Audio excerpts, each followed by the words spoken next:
პროექტი რამე წინასწარი შევიდა მერიაში არ შევიდა სასტუმრო უნდა აშენდეს თუ კორპუსი უნდა აშენდეს რა გეგმა აქვს კომპანიას Macro Construction-ში, რომლის საკუთრებაც რიყის პარკის ნაწილი და იტალიელი არქიტექტურის პროექტით აშენებული საკონცერტო დარბაზი გახდა, არ ამბობენ, რის აშენებას აპირებენ დოქების ნაცვლად.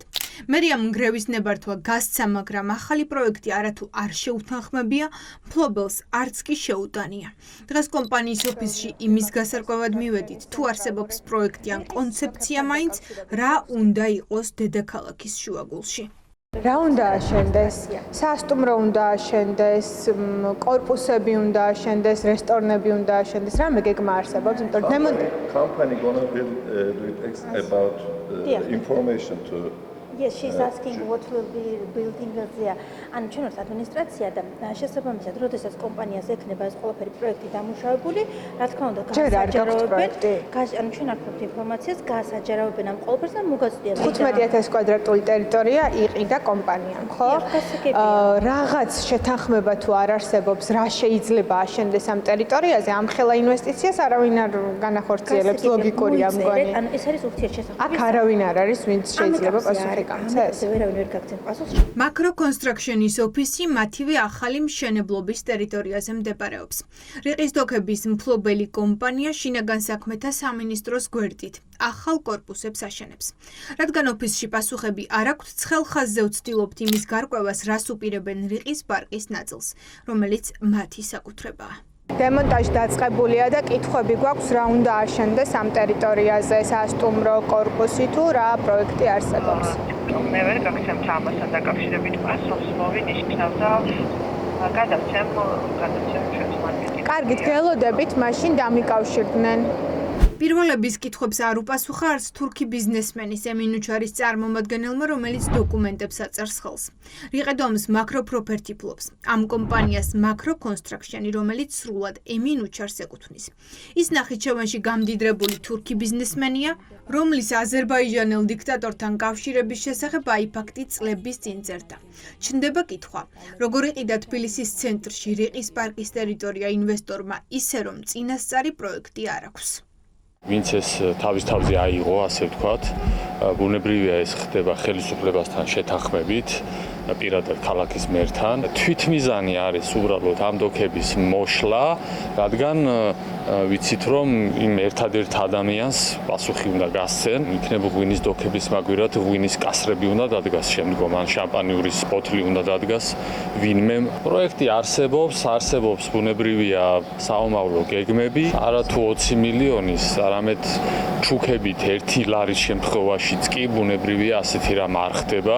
ბიზნესი ემორჩილება სხვა წესებს და თუ წინასწარ არ იცის მფლობელმა ბიზნესის რა უნდა გააკეთოს, ბუნებრივია ერთ თეთრს არ დახარჯავს ასეთ პროექტზე. ამიტომ ამ ზღაპრების არავის არ ჯერა. სპეციალისტები ამბობენ, რომ არსებობს წინასწარი პროექტიც და მერიასთან შეთანხმებაც, თუ რა მასშტაბის და როგორი შენობა უნდა აშენდეს რიყეზე. წინააღმდეგ შემთხვევაში ინვესტორი ფულს არ გადაიხდიდა. კომპანიის პროფილის გათვალისწინებით რიყის პარკს სასტუმრო ან აპარტამენტები დაიკავებს. ასეთი პრაქტიკა ამ კომპანიას უკვე აქვს თბილისში, კოსტავას ქუჩაზე, საქნავთობის შენობა შესყიდვის შემდეგ ბინებად გადააკეთა. უბრალოდ წარმოუდგენელია, რომ კომპანიამ ამდენი მილიონი გადაიხადოს მიწის ნაკვეთში, ანუ ეგ ხო როგორც მიწის ნაკვეთი ისე იყიდა მან ფაქტობრივად, ანუ მისთვის ის დოქები არანაირ ღირებულებას არ წარმოადგენს და მიწის ნაკვეთში გადაიხადა ამდენი მილიონი და მან არ იცის იქ რისი აშენების უფლება აქვს. ეს არის უბრალოდ ტყუილი. რიყის დოქები არის პოლიტიკური შურისძიება, ეს ადამიანები ამ ქალაქს არ უყურებენ როგორც საკუთარ ქალაქს და ეს ქალაქი მათთვის არის ფულის შოვნის იარაღი. რიყის დოქების დემონტაჟი საერთოდ არ არის თბილისელების პრიორიტეტებში, ეს პრიორიტეტია ქართული ოცნებისთვის და მისი ხელისუფლებისთვის. ისინი აქ ხედავენ საკუთარ პოლიტიკურ და კომერციულ ინტერესებს.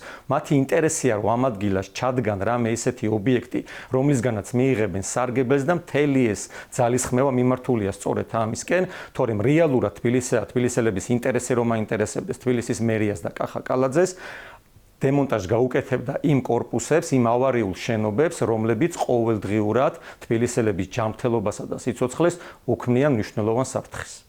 15,000 კვადრატულ მეტრ ტერიტორიას, სადაც რიყის დოქები დგას, ახლა ყადაღა ადევს. საჯარო რეესტრის ამონაწერის მიხედვით კომპანია რიყედომს მთელი ქონება ივნისის ბოლოს დაუყადაღეს, ზუსტად მაშინ, როცა მერიამ დოქების დანგრევის ნებართვა გასცა. პირველებმა გაარკვია, რომ კომპანიას დავალიანება აქვს 85,000 ლარი. არადა იმინუჩარის რიყედომი წესით ახლა მრავალმილიონიანი ინვესტიციისთვის უნდა ემზადებოდეს. დასახელებად რო ვწანოთ შპს რიყედომ 85,341 ლარი და 17 თეთრი ეგ დავალიანები.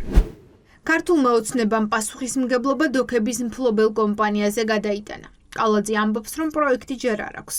არქიტექტორები რიყის თეატრის დასანგრევად გაწირვას ვანდალიზმს უწოდებენ და უკვირთ თანამედროვე არქიტექტურის ნიმუშის ბედი. ეს შენობა წარმოადგენს თანამედროვე არქიტექტურის საუკეთესო მაგალითს. სერიოზული ნამუშევარია, რომლის ანალოგია მართლა არ გვაქვს საქართველოში. მისი დემონტაჟი ჩემთვის რაღაც ისეთ ასოციაციას იწვევს, როგორც აი თალიბებმა რომ ბუდის განდაკება დააშალეს.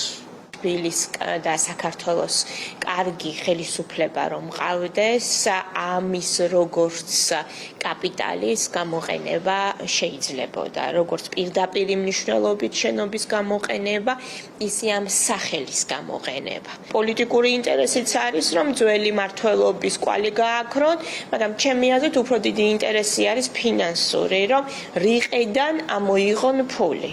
ფაქტია, რომ რიყის დოქების დემონტაჟისთვის ყველაფერი მზად არის.